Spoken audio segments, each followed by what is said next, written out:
Solo me frenas, Lucía. Tú y ese hijo que ni siquiera ha nacido todavía. La frase cayó sobre la mesa de la cocina a las 22:17, junto al informe del centro de salud que confirmaba 7 semanas de embarazo. Lucía Salcedo Ruiz no tuvo tiempo de sonreír, ni de llorar, ni de imaginar una cuna en aquel piso pequeño de Lavapiés. Javier Montalvo Sanz ya había decidido que aquel bebé era un problema antes de mirarlo siquiera como una vida. Javier, es nuestro hijo, susurró ella. Él soltó una risa seca, cruel, de esas que no hacen ruido pero rompen algo por dentro. No, es tu decisión, tu carga y tu vida pequeña. Yo no voy a hundirme contigo. Si alguna vez alguien te ha hecho sentir que amar, cuidar o formar una familia era un estorbo, suscríbete al canal y dime en los comentarios qué habrías hecho tú. ¿Habrías intentado detenerlo o habrías entendido en ese instante que quien se va así ya se había marchado mucho antes? Lucía se quedó de pie, con el papel médico entre los dedos. Tenía 29 años. Trabajaba como administrativa en una empresa de logística en Coslada y llevaba casi 3 años compartiendo con Javier alquiler, facturas, cenas baratas y promesas que ahora parecían escritas en humo. Él no estaba sorprendido. Eso fue lo primero que la asustó. No preguntó de cuánto tiempo estaba. No se sentó, no dudó. Caminó al dormitorio, abrió el armario y sacó una maleta negra que ya tenía ropa doblada dentro. ¿Ya lo tenías preparado?, preguntó Lucía, sintiendo que el suelo se movía bajo sus pies. Javier metió el cargador del portátil, una carpeta azul y unos zapatos limpios.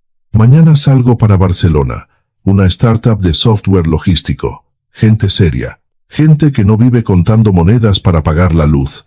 Lucía miró la carpeta. Entre los papeles asomaba un billete de tren comprado 3 días antes. No era una discusión. Era una huida planificada. Cuando Javier cerró la puerta, el piso quedó demasiado silencioso. Lucía volvió a la mesa. Puso una mano sobre su vientre y vio el portátil encendido. En la pantalla quedaba una ventana del sistema que ella no recordaba haber abierto. Estaba demasiado rota para entenderla. La cerró sin pensar, sin saber que aquella noche Javier no solo se había llevado una maleta. A la mañana siguiente, Lucía no llamó a Javier.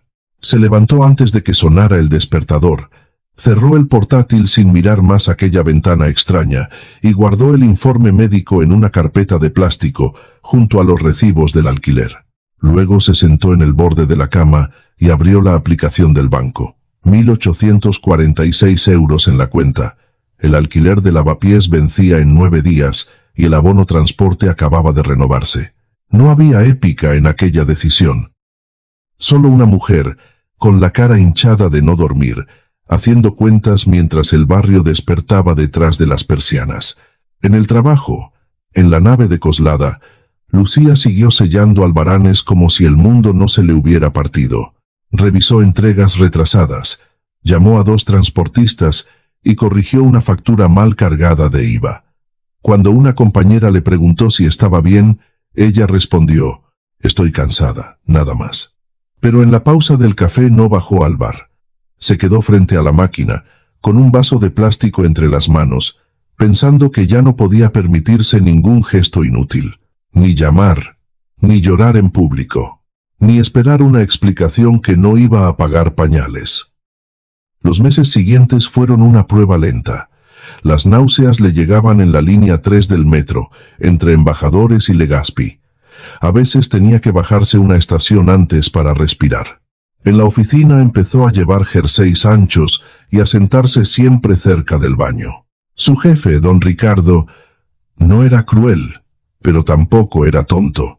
Una tarde la llamó a su despacho y le dijo que la empresa iba justa, que las horas extras se reducían, que todos tenían que arrimar el hombro. Lucía entendió el mensaje completo, aunque él solo dijera la mitad. Mateo nació en el Hospital Universitario 12 de octubre, una madrugada de lluvia fina. No hubo padre en el pasillo, ni ramo de flores, ni familia esperando con globos. Hubo una bolsa con bodys comprados en rebajas, una matrona amable que le apretó la mano y un llanto pequeño que le cambió la respiración para siempre. Cuando se lo pusieron sobre el pecho, Lucía no prometió conquistar el mundo. Prometió algo más difícil. No te va a faltar dignidad, mi niño. Lo inscribió como Mateo Salcedo Ruiz. Al salir del registro civil, empujando el carrito por una acera mojada, sintió miedo, pero también una claridad nueva. Si Javier había escogido desaparecer, ella escogería estar. 3 meses después volvió a Coslada. Doña Pilar, una vecina viuda del segundo, cuidaba de Mateo unas horas por un precio que Lucía podía pagar sin romperse del todo. Por las noches, cuando el niño dormía, ella abría tutoriales de comercio electrónico, última milla y gestión de almacenes. No estudiaba para sentirse fuerte. Estudiaba porque necesitaba comer el mes siguiente. Su primer encargo llegó por una tienda online de bolsos en Malasaña. Luego una ceramista de La Latina le pidió ayuda con devoluciones.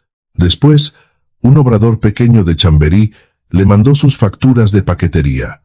Lucía ordenó rutas, comparó tarifas, revisó márgenes y cobró poco. 90 euros un mes, 120 el siguiente. Una tarde recibió un audio de la dueña de la tienda de Malasaña. Lucía, tú no me has arreglado los envíos. Me has salvado el negocio. Mateo dormía en su cuna. La lavadora daba golpes en la cocina, y Lucía, por primera vez desde esa noche, abrió un archivo nuevo y escribió arriba: Ruta Clara. El archivo se llamó Ruta Clara, porque Lucía necesitaba creer que todavía existía un camino limpio. No era una empresa al principio. Era una hoja de cálculo abierta de madrugada, con Mateo dormido a 2 metros, la luz de la cocina encendida y una taza de café recalentado junto al portátil. Empezó apuntando lo que nadie miraba. ¿Cuánto costaba enviar un paquete de Malasaña a Valencia? ¿Qué empresa devolvía tarde las incidencias? ¿Qué barrio acumulaba más entregas fallidas? ¿Qué transportista cobraba barato pero rompía cajas? ¿Qué cliente perdía dinero por aceptar devoluciones sin revisar margen? Cada celda llevaba cansancio, pero también una precisión que en Coslada nunca le habían valorado. La dueña de la tienda de bolsos la recomendó a una ceramista de La Latina. La ceramista habló de ella con un hombre que vendía aceite de Jaén por internet. El hombre del aceite la puso en contacto con un obrador de Chamberí. Lucía iba después del trabajo, con Mateo en el carrito, a recoger facturas, contratos de paquetería y tickets doblados dentro de sobres. Perdona el desorden, le decían casi todos. Ella abría el portátil y contestaba: el desorden también tiene números. En pocas semanas entendió que el problema no era solo enviar más barato. Era saber dónde se escapaba el dinero. Una tienda podía vender mucho y aún así perder por devoluciones, entregas repetidas, embalajes mal calculados o tarifas que nadie había revisado desde hacía años. Lucía no prometía milagros. Entregaba una tabla clara, 3 decisiones concretas y una factura pequeña que los clientes podían pagar. El primer mes ganó 90 euros. El segundo 120. El tercero llegó a 240 y compró pañales sin mirar el precio. Aún así, no celebró. Esa misma noche guardó cada factura en una carpeta azul y buscó cómo darse de alta como autónoma. La gestoría estaba cerca de Tirso de Molina, con un ventilador viejo y archivadores contra la pared. El gestor, un hombre de gafas gruesas llamado Don Álvaro, revisó sus papeles y levantó la vista. Sabe que esto implica cuota, IVA, modelos trimestrales y responsabilidad, ¿verdad? Lucía asintió. Mateo dormía en el carrito. Lo sé, pero si voy a hacerlo, quiero hacerlo bien. Aquella frase fue pequeña, pero cambió algo.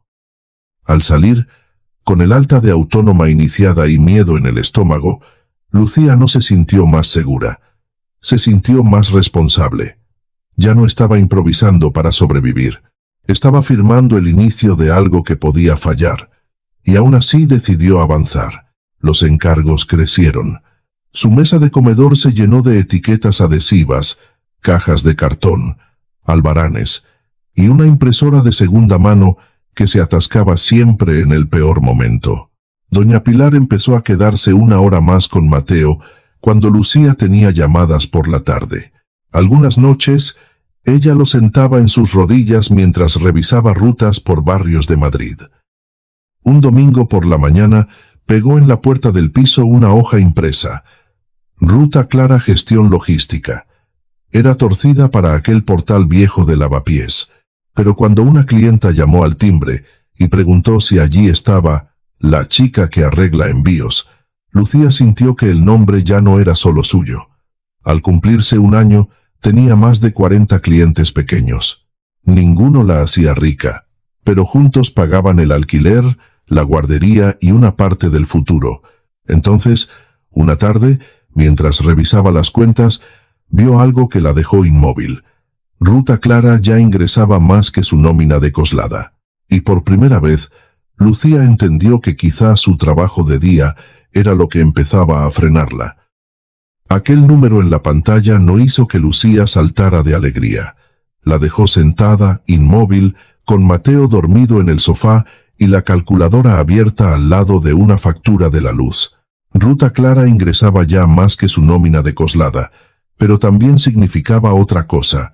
Si quería crecer, tendría que dejar de esconder el miedo detrás de un contrato fijo. Durante 2 semanas hizo cuentas en silencio. Apuntó alquiler, guardería, comida, cuota de autónoma, imprevistos, medicamentos, recibos de comunidad. Después pidió una reunión con don Ricardo y entregó su renuncia con las manos firmes, aunque por dentro le temblaba todo. ¿Te vas por esto de los envíos?, preguntó él sorprendido. Lucía no se justificó. Me voy porque necesito intentarlo antes de arrepentirme. Su último día en la nave de Coslada salió con una caja de cartón bajo el brazo. Una taza, 2 bolígrafos, una libreta y un chal que usaba cuando el aire acondicionado estaba demasiado fuerte. Nadie la despidió con aplausos. Solo una compañera la abrazó en el aparcamiento y le dijo: «Ojalá te salga bien». Lucía condujo hasta Lavapiés llorando despacio, no de tristeza, sino de vértigo. El salto real llegó un mes después, en un curso gratuito de la Cámara de Comercio. Allí conoció a Inés Duarte Molina, una programadora de 36 años que acababa de perder su empleo en una startup de reparto sostenible. Inés llegó tarde, con el pelo recogido deprisa y un cuaderno lleno de código escrito a mano.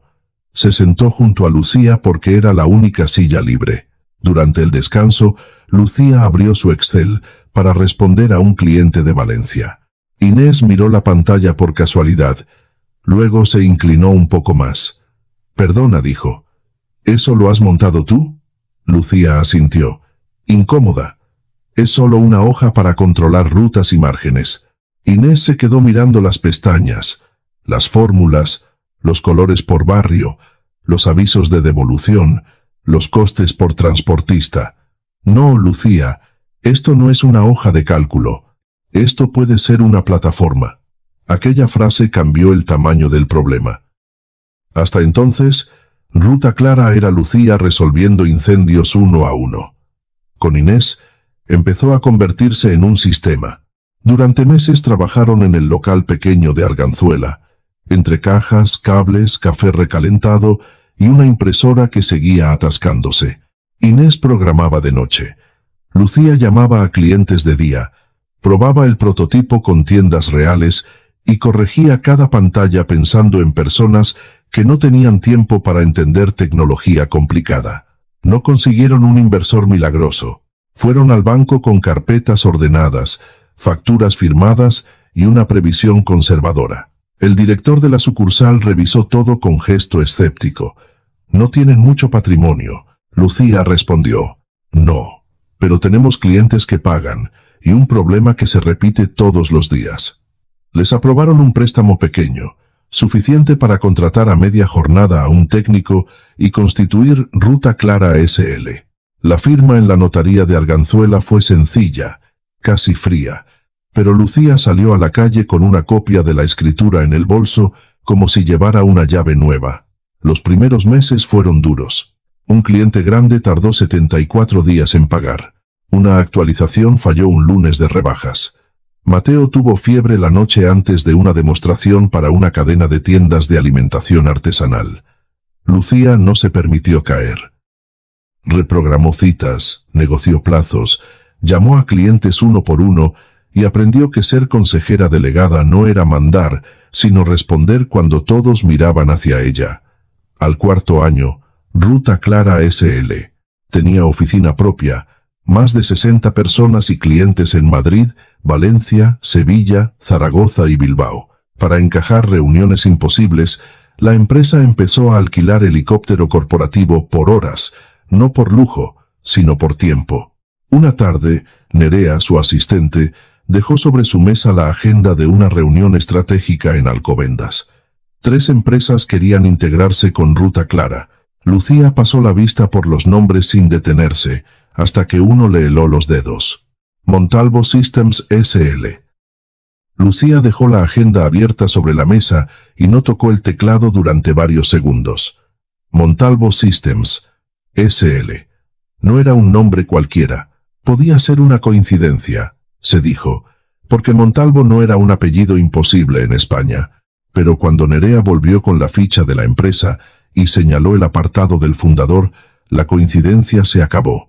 J. Montalvo, Javier Montalvo Sanz. Lucía no dijo nada. Cerró la carpeta. Pidió que el expediente pasara al equipo financiero y siguió trabajando. Había aprendido que algunas heridas no se curaban hablando de ellas, sino evitando que tomaran decisiones por una. Esa tarde revisó contratos de Valencia. Firmó una ampliación de servicio con una cadena de tiendas de Zaragoza y contestó 3 correos de clientes antes de mirar otra vez el nombre de Javier. No buscó sus redes. No llamó a nadie para contar lo ocurrido. Solo abrió el calendario y confirmó la reunión de Alcobendas. Que se evalúe como las otras 2, dijo a Nerea. Sin privilegios y sin castigos. Nerea la observó con cuidado. Llevaba 4 años trabajando con Lucía y sabía distinguir su calma profesional de la calma que se usa para no romperse. ¿Le conoces? Lucía tardó un segundo en responder. Sí. De otra vida. El día de la reunión empezó antes de las 6. Mateo apareció en la puerta de la cocina con el pijama torcido y un dinosaurio de peluche bajo el brazo. En el colegio tenían jornada reducida por una actividad de profesores, y Lucía no había encontrado con quién dejarlo a esa hora. Preparó una mochila pequeña con su tablet, auriculares, un cuaderno para colorear, 2 mandarinas y una botella de agua. Hoy mamá tiene una reunión larga, le dijo mientras le abrochaba la chaqueta. Tú te quedas conmigo, pero tranquilito. Mateo asintió con esa seriedad breve de los niños que creen estar ayudando en algo importante. A las 7:30 salieron hacia Atocha. De allí, el equipo de Ruta Clara viajó a Zaragoza para cerrar un contrato con una empresa de distribución alimentaria. La reunión fue rápida, precisa, casi rutinaria. Lucía firmó, sonrió lo justo, estrechó manos y revisó la hora. Si tomaban el AVE de vuelta, llegarían tarde a Alcobendas. Por eso Ruta Clara había contratado un helicóptero corporativo por horas, una solución que años atrás le habría parecido de otro mundo. Mateo se puso los auriculares con los ojos enormes. ¿Vamos a volar de verdad? Lucía le acarició el pelo. Solo un rato. Y luego volvemos a Madrid. El helicóptero despegó desde Zaragoza, con el cielo limpio y una franja dorada sobre los tejados. Lucía miró por la ventanilla, pero no vio el paisaje. Vio una cocina estrecha en lavapiés, una maleta negra y una frase que durante años había intentado no repetir en voz alta. Solo me frenas. Cuando aterrizaron en la helisuperficie del Parque Empresarial de Alcobendas, el ruido de las hélices cubrió cualquier pensamiento. Nerea bajó primero con una carpeta. Detrás iba el director financiero, repasando en el móvil los 3 expedientes. Lucía esperó a que el piloto diera la señal. Tomó la mano de Mateo y descendió con cuidado. Abajo, junto a la entrada acristalada, había un pequeño grupo esperando. 2 equipos empresariales conversaban entre sí. El tercero permanecía algo apartado, con 3 personas y un hombre de traje azul oscuro que miraba el helicóptero con una mezcla de impaciencia y cálculo. Javier. Lucía lo reconoció antes de que él la reconociera a ella. Estaba más delgado, con ojeras marcadas y el cuello de la camisa demasiado apretado. Ya no tenía aquella seguridad insolente con la que había salido de su piso. Pero cuando sus ojos se encontraron, algo en su cara se deshizo. Primero vio a Lucía, luego vio el logo de Ruta Clara en la carpeta de Nerea. Después bajó la mirada hacia Mateo. No podía saberlo con certeza, pero la edad del niño, la forma de fruncir la frente y aquellos ojos le golpearon con una sospecha que no necesitaba pruebas para doler. Fue ahí cuando perdió el color. Mateo apretó la mano de su madre, quizá por el ruido, quizá porque sintió la tensión en el cuerpo de ella. Lucía respiró hondo. No iba a permitir que Javier decidiera el tono de aquel encuentro. No esa vez. Caminó hacia el grupo con la postura recta, el bolso al hombro y su hijo a su lado. «Buenos días», dijo, con una voz serena que no pidió permiso a nadie. «Soy Lucía Salcedo Ruiz, consejera delegada de Ruta Clara S.L. Empezamos cuando quieran». Javier abrió la boca, pero no salió ninguna palabra. Solo bajó la vista hacia la carpeta que llevaba en la mano, y Lucía vio que sus dedos temblaban justo encima del nombre de su empresa. La sala de reuniones estaba en la 5ª planta, con una pared entera de cristal mirando hacia las naves limpias del parque empresarial. Lucía dejó a Mateo en una silla lateral, cerca de Nerea, con la tablet, los auriculares y el cuaderno de dinosaurios abierto sobre la mesa auxiliar. Le dio una mandarina pelada en un tupper pequeño y le acarició el pelo antes de ocupar la cabecera. Javier se sentó al otro extremo. Intentó mantener la compostura, pero no dejaba de mirar al niño. Mateo, ajeno a todo, coloreaba un triceratops de verde y amarillo, moviendo los pies sin llegar al suelo. «Vamos a empezar por orden», dijo Lucía, abriendo la carpeta. «Cada empresa tendrá 20 minutos de presentación y 10 de preguntas». Las 2 primeras compañías expusieron sin incidentes. Una ofrecía integración de almacenes para alimentación fresca. La otra, un sistema de trazabilidad para devoluciones. Lucía escuchó. Preguntó por costes, por incidencias, por tiempos reales de implementación. No regalaba entusiasmo. Tampoco lo fingía. Cuando llegó el turno de Montalvo Systems S.L., Javier se levantó demasiado rápido, el mando del proyector se le resbaló de la mano y cayó sobre la mesa con un golpe seco. Nadie dijo nada. Él lo recogió, carraspeó y abrió la primera diapositiva. Montalvo Systems desarrolla software de gestión de flotas para empresas de última milla, empezó. Nuestra herramienta permite optimizar rutas, reducir costes y mejorar la comunicación con repartidores y clientes finales. Lucía mantuvo la vista en la pantalla. El producto no era malo. Eso fue lo primero que le molestó. Tenía lógica, una interfaz limpia, algunas funciones útiles para empresas que crecían demasiado rápido. Pero también había huecos. Demasiadas promesas, pocos datos cerrados, demasiada dependencia de un contrato grande que todavía no existía. Javier habló durante 18 minutos. 2 veces perdió el hilo al mirar a Mateo. Una vez llamó Lucía a la consejera delegada en vez de señora Salcedo, y se corrigió tarde. Cuando terminó, Lucía giró una página y levantó la mirada. ¿Cuánta deuda tiene ahora mismo la empresa? Javier parpadeó. Estamos en una fase de tensión de caja, como muchas startups. No le he preguntado eso. Le he preguntado cuánta deuda tiene. El director financiero de Ruta Clara dejó el bolígrafo sobre la mesa. Javier tragó saliva. Cerca de 390.000 euros. ¿Incluye nóminas pendientes? Una parte. ¿Cuántos meses? Uno completo y parte del siguiente. Lucía anotó sin cambiar el gesto.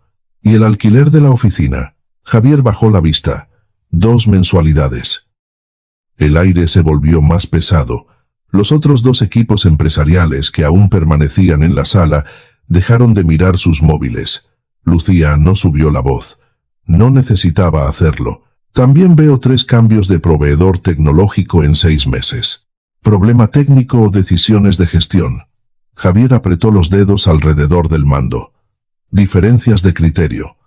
Eso no significa nada, señor Montalvo. El apellido quedó suspendido entre los dos. Javier la miró entonces, como si la reunión acabara de convertirse en algo más peligroso que una negociación.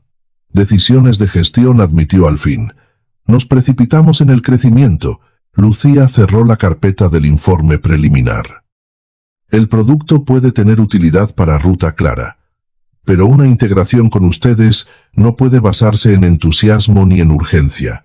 Si Montalvo Systems entra en nuestra estructura, será después de una auditoría técnica y financiera completa. Acceso a código, contratos, deuda, nóminas, clientes activos y documentación fiscal. Sin atajos. Javier asintió despacio. La humillación no estaba en las palabras de Lucía, sino en que eran justas. Al terminar la reunión, Mateo levantó la vista. «Mamá, ¿ya nos vamos?» «En un momento, cariño». Javier dio un paso hacia ella. «Lucía, ese niño». Ella levantó la mano antes de que pudiera terminar. «No aquí, y no ahora. Tú te fuiste antes de tener derecho a preguntar». No hubo gritos, solo una frase corta, dicha con una calma que dolía más que cualquier reproche.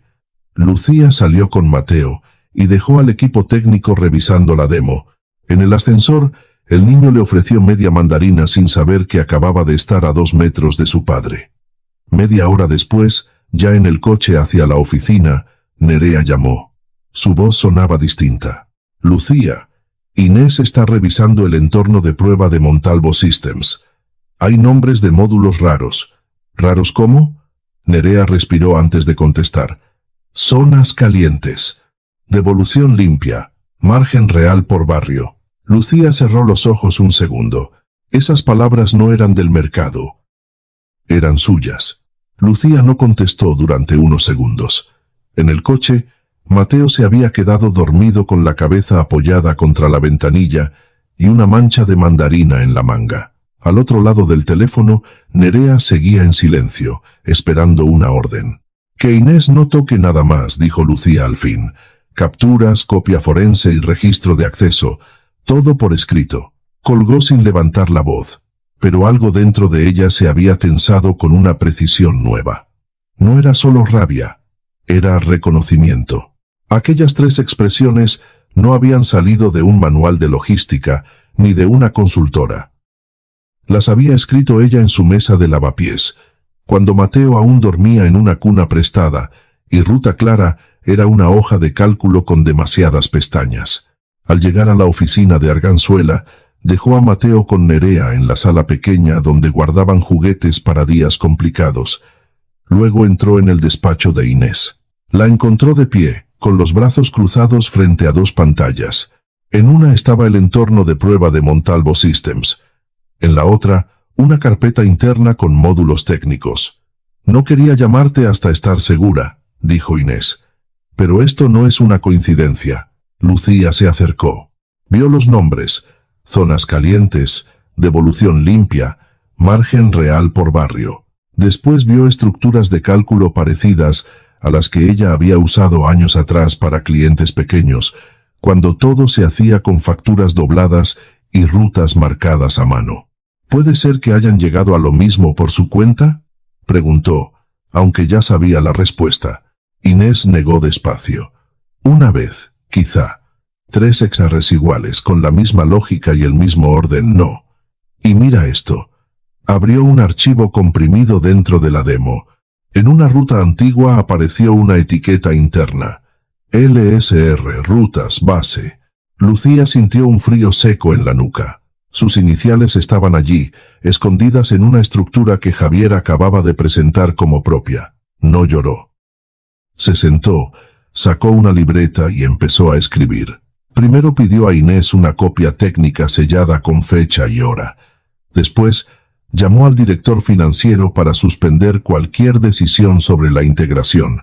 Por último, pidió cita urgente con Irene Valcárcel Ortega, la abogada mercantil que revisaba los contratos más delicados de Ruta Clara.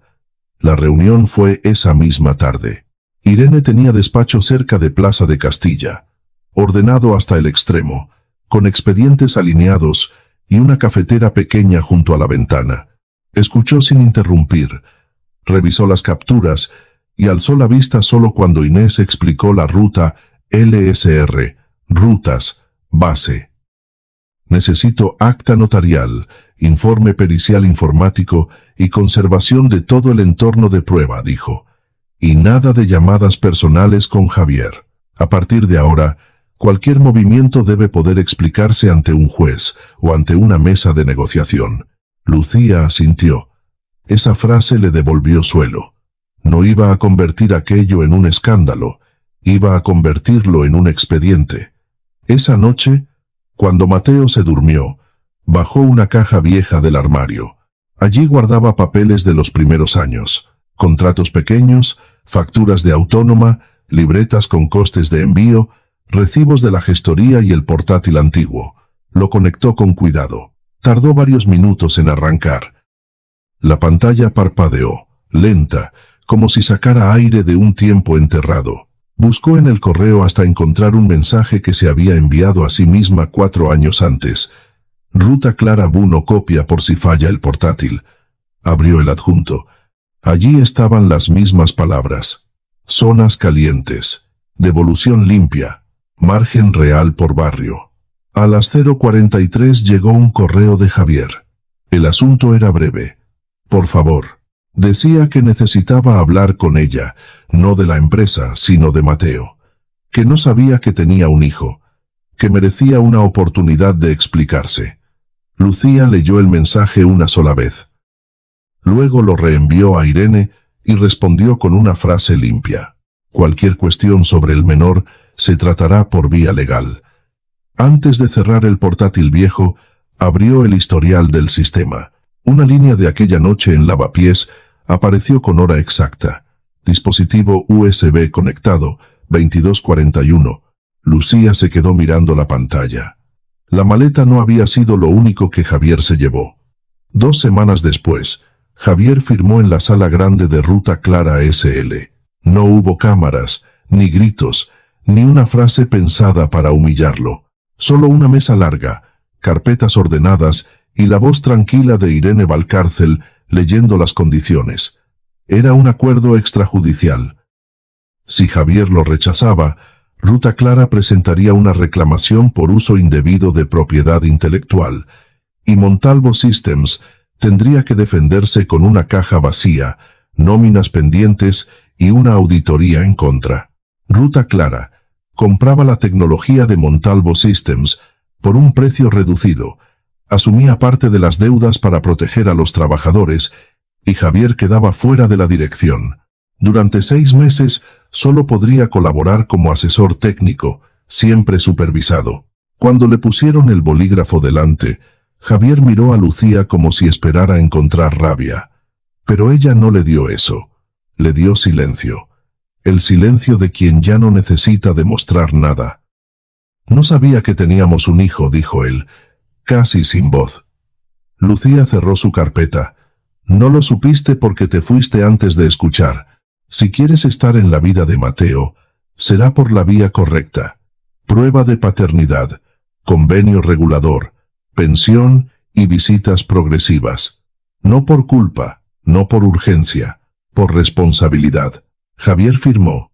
Al salir de la sala, Mateo la esperaba con Nerea en el despacho pequeño, sentado en el suelo con el cuaderno de dinosaurios abierto y un zumo a medio beber. Lucía no le habló de contratos ni de abogados. Se agachó, le abrochó la chaqueta y escuchó cómo le contaba que había aprendido a sumar llevando, como si aquella fuera la noticia más importante del día.